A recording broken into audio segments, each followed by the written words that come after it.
Welcome and thanks for riding with the Cowboy. Big game Sunday against the New Orleans Saints. 2-10 Saints come to town, beat us 24-20. And a monsoon over in Raymond James Stadium, dropping us to 7 wins and 6 losses on the year.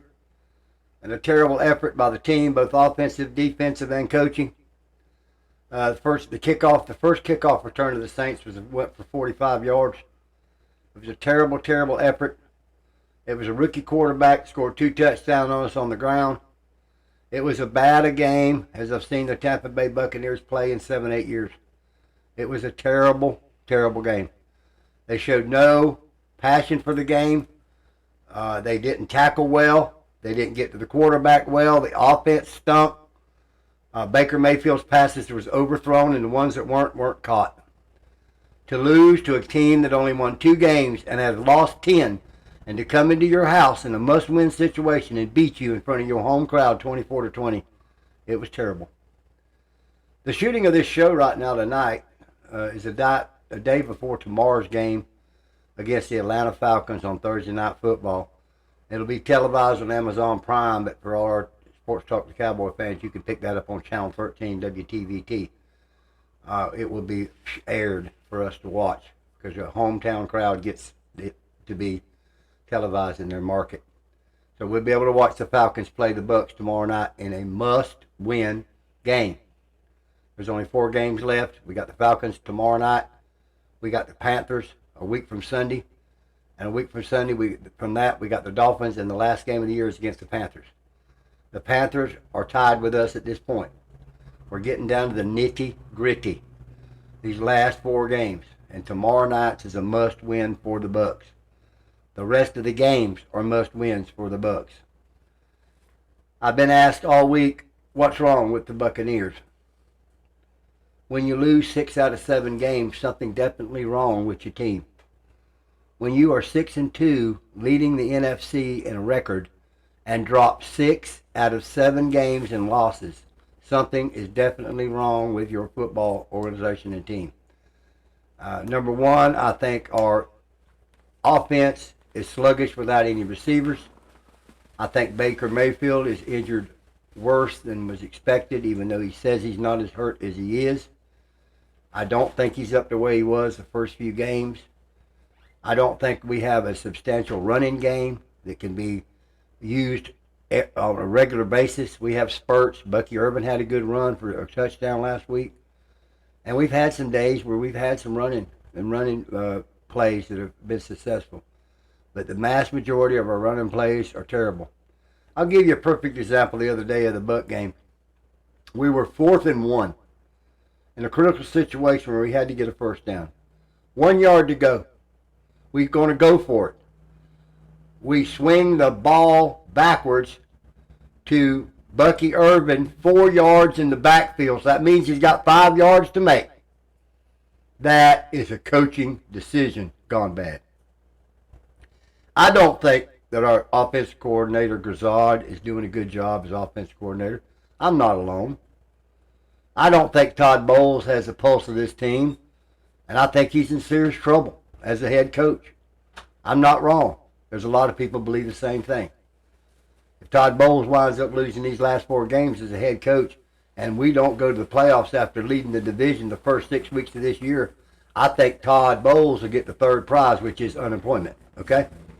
This is what I am saying to you. I don't think Raheem Morris right now as a coach of the Falcons is going to make it through this year anyhow. I think they're going to fire him at the end of the year anyhow. So you got 2 beleaguered coaches, one team going in at 7-6 tomorrow night with the Bucks, and one going in 3-9 with the Falcons. And a slugfest of division rivals. And it's going to be a slugfest. I just hope our defense can play better, and they look like trash, to be quite frank with you. I've seen defenses of this team since 1976, and I can't recall but 2 or 3 of them as bad as the performances I've seen the other night. It was terrible. For our general manager, Jason Light, who's heralded all the time about his pickups, you did not do what you should have done at the trade deadline and go get us some players. I don't hear no more out of nobody about it. This team does not have the horses in the barn to get it done. But ladies and gentlemen, on the bright side of this, let's say that Mike Evans tomorrow night is coming back. Let's say that the Jalen McMillan, our wide receiver that was hurt at the Pittsburgh Steelers game, is coming back. Let's say our all-pro left tackle, Tristan Wirfs, tomorrow night is coming back. And let's say that we were to call a guy that's 37 years old, that's been retired 3 years from football, that lost his hand in an M80 accident and broke his neck in a car accident a year later. J.P.P. Jason Pierre-Paul, re-signed by the Buccaneers. If that ain't telling you you got desperation in Tampa Bay, there ain't nothing going to tell you, including a sign behind an airplane, okay? SOS, Mayday, whatever you want to say. It's on for tomorrow night, ladies and gentlemen. The fate of a lot of people's jobs, the fate of the new coach for our team, the fate of our season, the fate of players who have not played up to par is on the line tomorrow night at 8:15 on Channel 13. We're going to hope the Bucs play a good game. We hope that McMillan and Evans out there with Godwin and Abuko, we've all wanted to see it, but tomorrow night they'll be there. And it will give the defense of the Falcons a lot more to think about. And we can get a running game going. And our line can block. And our defense can stop somebody. Our defense can get a pass rush to the quarterback. Our defense cannot leave receivers in the middle of the field wide open. Standing there, not nobody in camera range of a Buck uniform, standing there to get hit with a pass. It cannot happen. I do not know, and none of you will know, why the special team coach of this team has not been fired. He should have been fired game 3 when he got a blocked punt. And then game 4, we got another one blocked, scored a touchdown on it. His kickoff and punt returns have been terrible. His special team coaching has been atrocious. Why he is still employed, no one's guess. He should be fired. And if you don't have a staff and coaching staff smart enough to fire him, they might need to be fired too. Because again, you can't lose 6 out of 7 games. This is the National Football League. This is the big boy league. And there's 7 games, you go and lose 6 of them. Something ain't right. Okay, it ain't right. And when you get beat by the Patriots, and then you get beat by the Bills and the Rams that are considered playoff and maybe Super Bowl teams, that's one thing. But when you play a team that's only won 2 games and lost 10, and they come in your house and stomp your behind, it can't happen. Okay, it did happen, but it can't. One of the worst games I've seen in years. That's defense. Next year, there's 11 starters on defense, and this is serious. This is serious to you. I think I'd only keep 2 or 3 of them players. The rest of them got to go. They have got to go. They got to go. And Jason Light's going to have to be told by someone of authority, you do your job and go get us not just starters, just not players to wear uniforms, but stars. Where do I find them? You take our bank book and you go get them. And don't you stop till you do. If you think you got a good team, laying Hassan Reddick $14 million, he ain't done nothing. JPP is going to tickle my heart if JPP goes and gets a couple sacks and has more sacks than the $12 million, $14 million Hassan Reddick. Because Hassan Reddick ain't worth even signing. He stole their money, okay? He stole the Bucks' money. So I tell you, like I say, Light, incompetent. Bowles, don't have the pulse of the team. Defense, worse than ragged. Trash. Offense, can't pass it. Can't do anything successful. And if they ever think they can, the offensive coordinator going to call a bad play. We got a long, long, long way to go. And we're going to have to do a lot of praying and hoping tomorrow and hope the Bucks can come out and look better than they did Sunday. They ain't had many days to practice since that debacle on Sunday because tonight's Wednesday night. Tomorrow's a game. They get Monday off, so they've only had Tuesday and Wednesday. They ain't done much. They installed a few plays, but they're not out there doing any real practicing in them 2 days. And tomorrow night they got the game. Now on the bright side, if they win the game, they'll have a couple extra days to rest because they got Friday, Saturday, and Sunday, the rest of this weekend, that they ain't going to have to play. That'll give them a little bit longer to get healed up if they need to. But we're in a dire strait tonight. Very, very, very terrible strait tonight. And I just want to tell all our Buck fans that we've been here since 1976 as fans, and we're just going to have to just hunker down and hope the best, and we can win this game and win these last 4 games, because we have to win them now. We have to win them now. There's no room for error now. Everybody says the wheels come off, they're shaky, they're almost off. You lose tomorrow night, the wheels are off, okay? And as far as I'm concerned, a couple of them are off already, okay? Because this game against the Saints could not happen, and it did happen. If they come out with the same attitude they come against them Falcons, a high school team could beat them. I'm telling you the honest truth. I'm telling you, maybe not a high school team, college team could beat them, okay? And that ain't no way to get ready to go to the playoffs. So anyhow, we'll keep you posted next week. There's a lot of big games this week. Chiefs got beat by the Texans.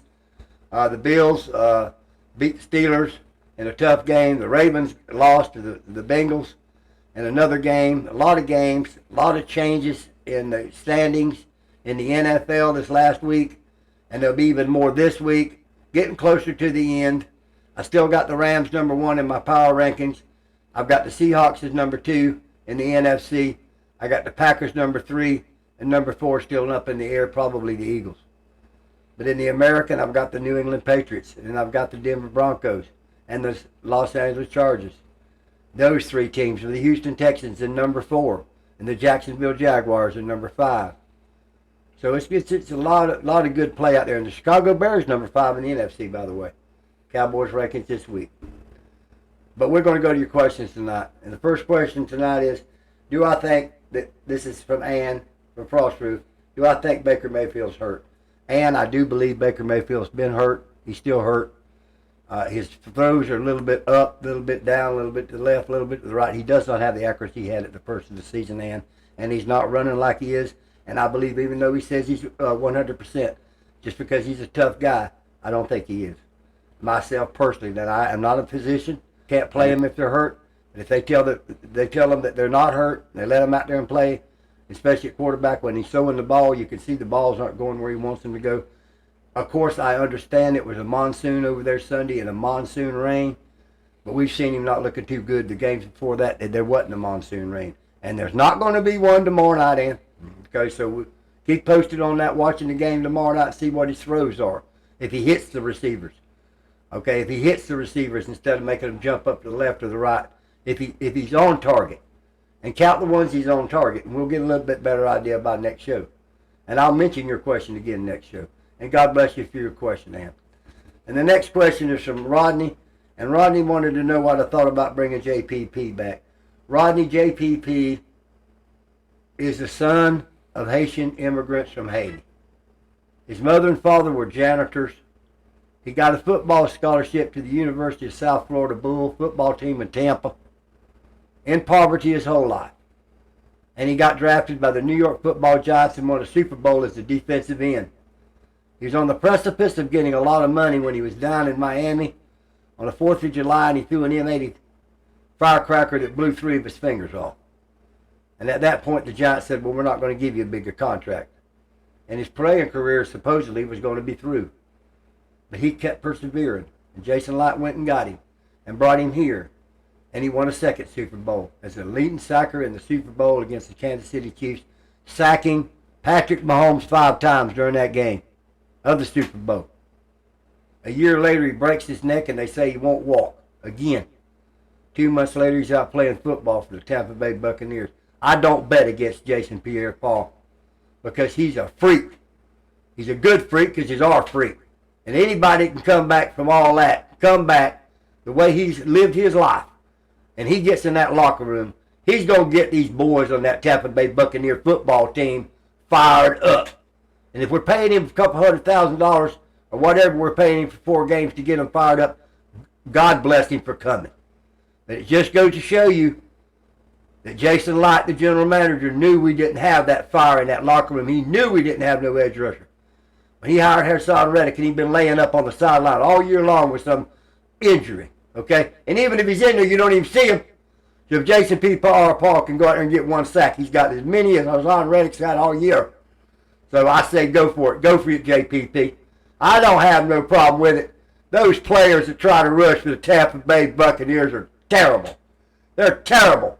It's a disgrace they're even getting paid. So God bless JPP. He can line up and do better than they can. He can't do no worse. And God bless you for your question. Watch JP tomorrow night. He might be in there. He just got in there Monday. He might be at the Carolina game. But I'm certain he's going to be on the sidelines. So thank you for your question. And the next question is from Thomas. And Thomas wanted to know what I thought about Todd Bowles' hot seat. Todd Bowles signed a 5-year contract last year. 5 years contract extension. And I don't think the Glazers are going to take lightly dismissing any coach. They love Todd Bowles. As a man, as a person, he's a great role model. He's never had any issues. A lot of people don't like his quiet, humble demeanor, but that's just who he's always been. I support any winner of the Tampa Bay Buccaneers, and I've been critical of Todd Bowles, as many people have. But I don't wish nothing bad for Todd Bowles. I wish Todd Bowles to win them 4 games and go to the playoffs. To answer your questions, I believe he'll stay on if they can make the playoffs. If they make the playoffs, Todd Bowles will stay on as a coach for another year and be able to tell the Glazers we had some difficulties, we had a lot of injuries, including Baker. You know, he didn't want to admit it. He was even injured. And that's true, I believe. But we got to win these games because he can't be leading the NFC in record and lose all these games at the end because he just can't do it. So I'm hoping for him. He's going to be the coach if we can get to the playoffs. Even if we lose the first round of the playoffs, we made it to the playoffs by winning the division. And that's what he's done every year he's been there. That's what he's done. Might not have been pretty, but he's done it. I'm thinking that's how it's going to go. God bless you for your question, and please tune in and support their Bucks tomorrow night. The last question tonight is from Olivia, and Olivia said, what 2 teams do you think I would see in the Super Bowl right now this week? If I was to say 2 teams, I'd say, Olivia, the Los Angeles Rams against the Houston Texans, because the Houston Texans got one of the finest defenses I've seen since the Bucks won in 2020. They have got some studs on their defense. They're young. They don't know no better. They don't know they're as good as they are. And I think the Rams do know how good as they are. And I think those 2 would make a good Super Bowl. Houston Texans, L.A. Rams in the Super Bowl. If it was to me pick right now the 2 teams, that's who it would be. And God bless you for your questions. Ladies and gentlemen, I appreciate your support and continue to support this show. Send your questions and comments in so we can get your questions on. Support those Buccaneers in this critical game that we're going to play tomorrow night. I cannot stress as much that this is one of the most critical games in the last 6 to 7 years the Bucs have ever played. And we've got to hope they win tomorrow night. And tune in, support them winning this game, and hope that everything goes good with our team tomorrow night. Until next show, God bless you, and Cowboy out. Have you ever had a dream that you want